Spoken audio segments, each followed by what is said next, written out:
This is the story of a man named Stanley. Stanley worked for a company in a big building where he was employee number 427. Employee number 427's job was simple. He sat at his desk in room 427 and he pushed buttons on a keyboard. Orders came to him through a monitor on his desk, telling him what buttons to push, how long to push them, and in what order. This is what employee 427 did every day of every month of every year. And although others might have considered it soul-rending, Stanley relished every moment that the orders came in, as though he had been made exactly for this job. And Stanley was happy. And then one day, something very peculiar happened. Something that would forever change Stanley. Something he would never quite forget. He had been at his desk for nearly an hour when he realized that not one single order had arrived on the monitor for him to follow. No one had showed up to give him instructions, call a meeting, or even say hi. Never in all his years at the company had this happened, this complete isolation. Something was very clearly wrong. Shocked, frozen solid, Stanley found himself unable to move for the longest time. But as he came to his wits and regained his senses, he got up from his desk and stepped out of his office.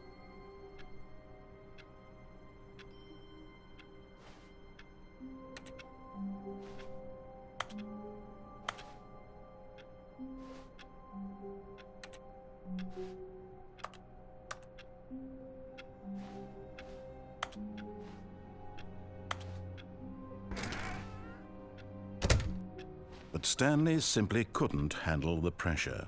What if he had to make a decision?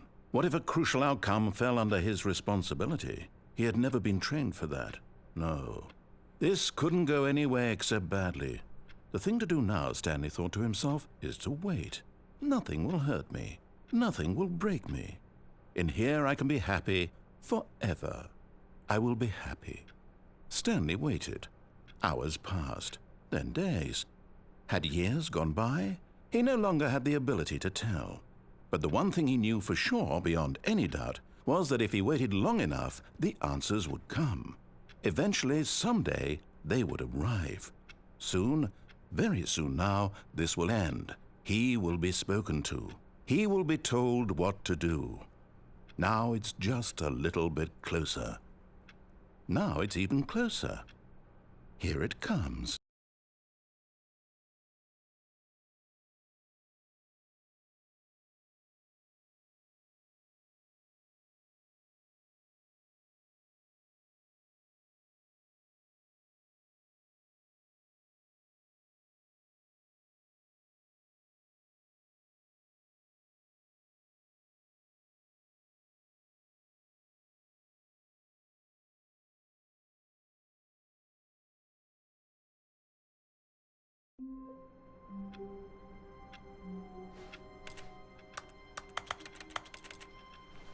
All of his co-workers were gone.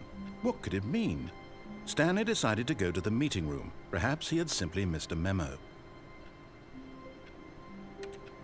No matter how hard Stanley looked, he couldn't find a trace of his co-workers.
Stanley went around touching every little thing in the office, but it didn't make a single difference, nor did it advance the story in any way.